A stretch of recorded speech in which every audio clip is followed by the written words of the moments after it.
Hey Sis, it's a weekly shakedown of the binary walls around us. Breaking it out and building a bridge.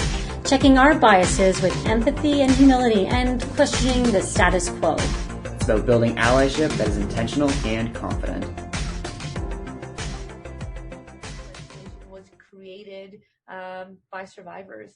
And, they spoke of the lives that have been lost, and we should not have lost those lives. So they did not die in vain. We will keep their voices represented, and we will ensure that this practice is banned in Canada. Welcome to another podcast episode of Hey Sis. Today, we're talking about Bill C-6, a bill sponsored by the Honourable Minister David Lametti and presented by Honourable Minister of Diversity, Inclusion and Youth Bardish Jagger.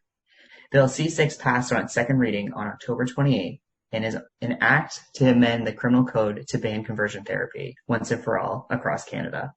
So today we are joined from Waterloo, Ontario by the Honourable Minister of Diversity and Inclusion and Youth, Bardish Jagger. We are super excited to have you on our podcast. So welcome from Nova Scotia. It's a pleasure to be in Nova Scotia virtually. I can't wait till I can come in person. So in presenting the second reading of Bill C-6, you said there should be no place for the destructive, harmful, and deadly practice of conversion therapy in Canada, and we wholeheartedly agree with you. The results of the second reading showed overwhelming support for Bill C-6 to criminalize conversion therapy, with only 7 votes on the nay. Were you surprised? It was so good to see support across party lines. This is not a partisan issue. LGBTQ2 rights are human rights, and I believe in human rights for all, and as does our government under the leadership of Prime Minister Justin Trudeau. So I was really pleased to see so much support. It also tells me that there is still a shortage of information out there, but conversion therapy does not belong in Canada, and we will do whatever we can to ensure that this destructive practice is banned. The legislation we've put forward is really strong legislation, and I really want to commend the people who have come before us and thank them, because it is their work that has laid the foundation for the work we do, and the people who have had the courage to share their stories to ensure that this legislation was as strong as possible. We're happy to see it at committee so that they can do their important work, and we look forward to seeing it return to the House in hopes of seeing it passed quickly, swiftly, so that it can go to the Senate, and hopefully a quick passage there to see this law in Canada officially ban conversion therapy. Is there a timeline approximately then on how that will flow?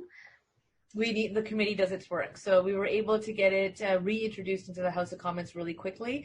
And then debate was able to collapse and we were able to have a vote. It's sent to committee. Once committee's done doing their work, they'll send it back.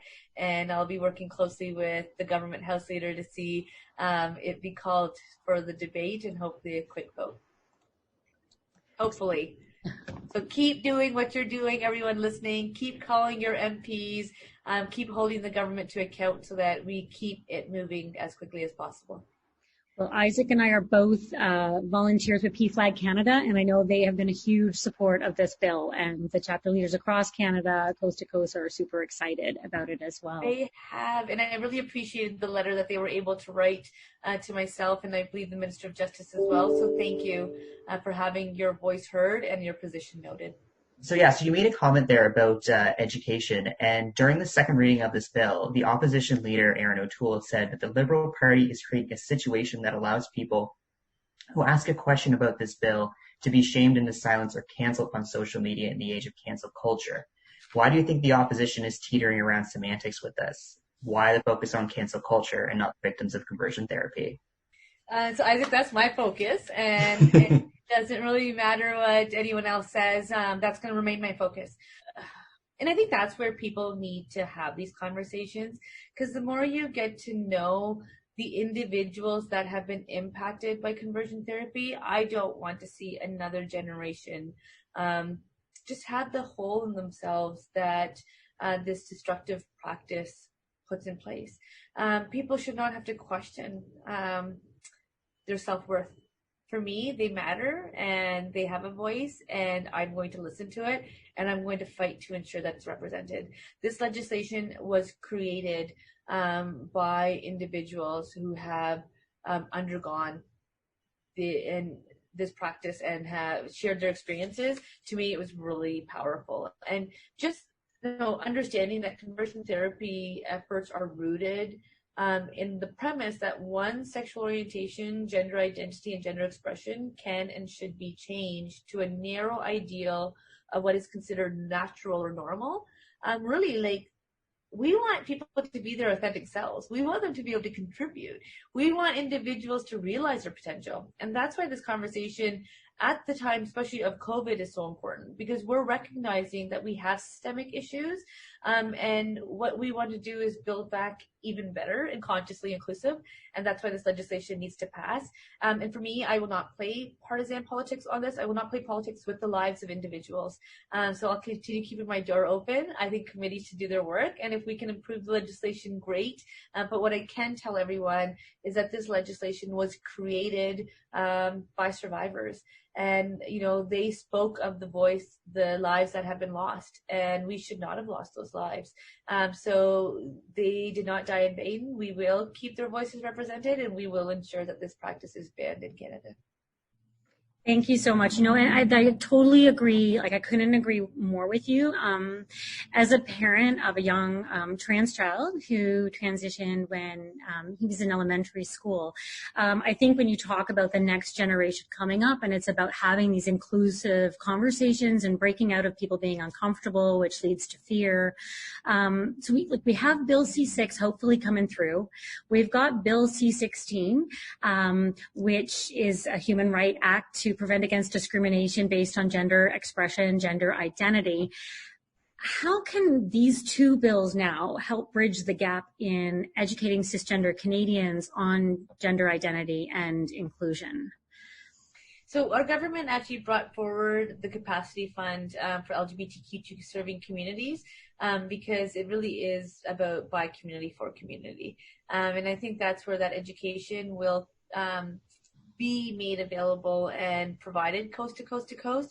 But I think the one thing I've really gained is whether it's our history with Indigenous peoples or the history of African Nova Scotians or Black Canadians in Canada, that history is not written by community for Canadians, and we need to make sure that it's informed. And I think that's where your question is really important to me, and the LGBTQ2 Secretariat is here to work to ensure that it is a real history and real education that is being provided so that we actually can build back consciously inclusive. And I really do want to commend the parents and allies that have been so strong for individuals that are having to undergo transition and really coming to terms with who they are as an individual. And that's why the conversion therapy legislation, the ban on conversion therapy legislation, is so important, because it doesn't criminalize conversation. What it is doing is saying, let's have safe, respectful conversations and let an individual explore who they are. We want people to have trust. We want them to have these conversations, but to tell an individual that they have to be a certain type of person or what is normal or natural in quotes is not appropriate. An individual needs to be able to explore. All individuals explore who they are, and that's what we'll continue to promote. And even just the misinformation in regards to banning conversion therapy and individuals choosing to transition. Like, they don't go hand in hand. Every individual goes through their own journey, and what we want is for every person to be their true authentic selves, and to know that if they are happy, that we will be better off as a society with that individual being able to realize their potential, and saying that no one should be on the sidelines. Everyone should be able to define their idea of success and be their true selves. It's true. I know that's so well said for my kiddo, sitting in the background of a classroom and being erased for much of his elementary career because nobody was having these conversations that could help him figure out who he is, and being too afraid to talk about it. I think we need to be able to get it into our elementary school classrooms. We need to start talking about gender identity and how it exists completely outside of sexual orientation. It's about who we are and our inner sense of self, and remembering that we all have a gender identity, not just trans and non-binary people, right? So. It's so true. And that's why, I remember I used to always say, I want to live in a world where people are treated like people because they're people, right? That would just be so awesome. We're not there yet. And I think there are a lot of concerns and anxieties that individuals have. And I think it's important that they also be able to express those, to be able to provide the spaces to provide, answers. And I think some people are intentionally ignorant, not cool. But people who are genuinely ignorant and wanting to learn and know more, I think it's important that we be able to provide that information, because I'm also learning, right? Like, I don't know what I don't know, but luckily I have amazing people around myself. And then I also am able to, I'm very comfortable with being uncomfortable. So I will, create forums and opportunities to be able to broaden my horizons. And I think each of us has a lot of learning to do. And I think, Cynthia, your experience is one that I think other parents also get a lot of relief from hearing, right? That you probably had a lot of ups and downs, but at the same time knowing that there was love for each other and that you wanted your child to be happy, which makes you happy, was what's really allowed your child to be their true authentic self. And so, like, I really do commend you for being that parent, because I know it must have been tough, but you're really strong. Thank you. Thank you so much. That means the world, really. And I just have one final question here, because I'm a trans person. So I'm just curious what you would say to younger Canadians who are considering coming out as LGBTQ and are fearful that they may not be supported by their families or in schools. I think what I would say is, I don't know what you're going through personally, but I want you to know that you have a government and you have a minister that is here to listen and learn and support, and we'll do whatever we can to make it just a little bit easier. But there are so many people who love you, and we're going to ensure that organizations that provide you support have the capacity to do it, because you should not have to be alone during this time, and you're not alone. And I know it might be hard to ask for help, but it's okay to ask for help. And you might not always be okay, but it's okay not to be okay. But you've got a lot of people who love you. So please know that you can ask for help, and we will get through this together. And you've got amazing, inspirational people like Isaac to look up to.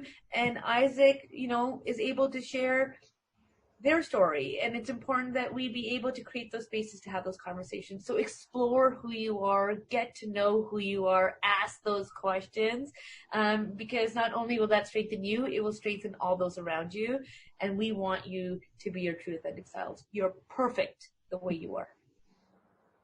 Oh, love that. I know, that's very sweet. Okay, well, I know we only have a couple seconds left, so we're going to do this quick sort of 30 seconds under the microscope, the real Bardish. I think you got the real Bardish. I was going to say, you're giving us your true self right now, and I'm like feeling emotional about it. Isaac, I just say, and I know we don't have a lot of time, but like, I really think it is about people being able to share their stories and being, kind of what's gone through. And it must be so isolating and so tough, because we also have these perceptions about what other people think about us. And it's not exactly the same. Well, it's not at all the same. But, I used to love politics, but I would never talk at school about the fact that I loved politics, because it wasn't cool and hip, right? Mm-hmm. So you have this sense of wanting to belong, and we just can't be proud to be who we are. And I think that's where each individual defines their success.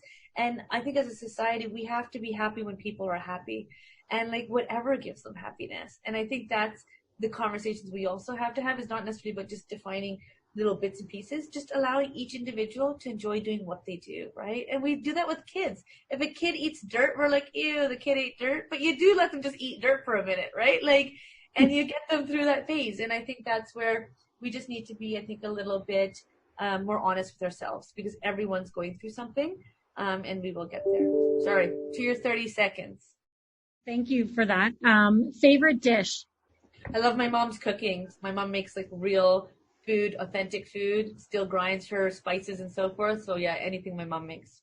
Okay. Is there a favorite one within there?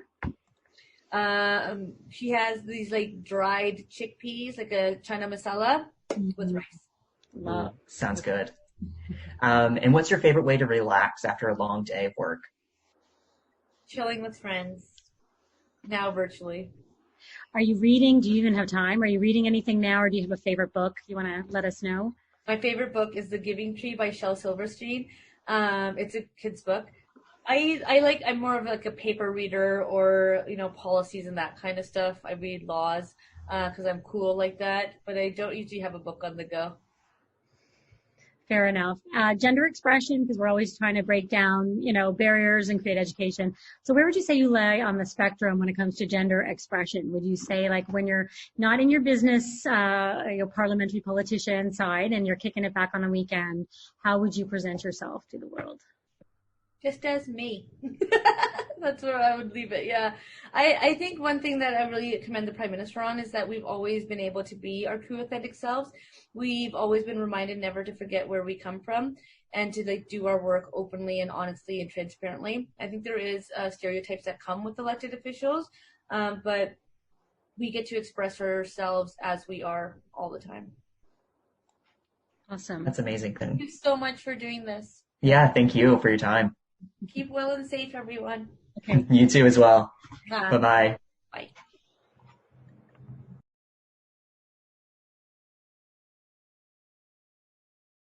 While the primary focus of this podcast is to discuss LGBTQ+ issues residing within Canada, and most importantly Atlantic Canada, it is also important to take the time to celebrate and support strides for inclusion outside of our border.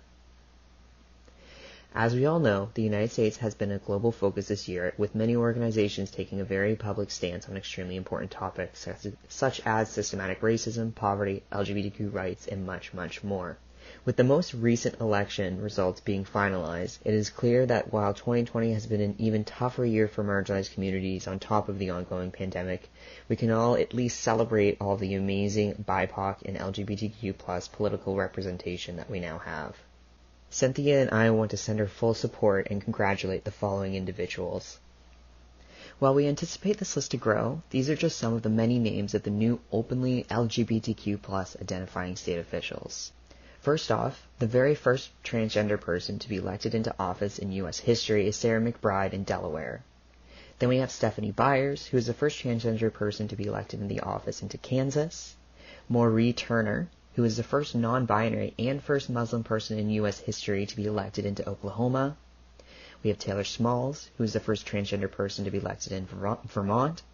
We have Kim Jackson, who is the very first LGBTQ+ person to be elected in Georgia. We have Chevron Jones, who is the first LGBTQ+ person to be elected into Florida. We have Michelle Rayner Goolsby, I think I'm saying that right, who is the first female black LGBTQ+ person to be elected into Florida. We have Jabari Brisport, who is the first LGBTQ+ person of color to be elected in New York. We have Jessica Benham, who is the first bisexual, first autistic, and first openly queer woman to be elected in Pennsylvania. We have Tiara Mack, who is the first LGBTQ+ black senator in Rhode Island. We have David Ortiz, who is the first bisexual in the U.S. General Assembly in Colorado. We have Brittany Barreras and Roger Montoya, who are both the first LGBTQ+ senators in New Mexico. And finally, we have Susan Eggman, who is the very first LGBTQ+ Latinx person in California. I'd also like to make a special note that Nevada is the very first state to protect same-sex marriage in its constitution. Well, that's all the time we have today, folks. Thank you for joining us for another episode of Hey Sis. If you have any questions you want to ask or want to join in on the conversation, email us at connect@simplygoodforum.com. Thank you all, and remember, inclusion matters.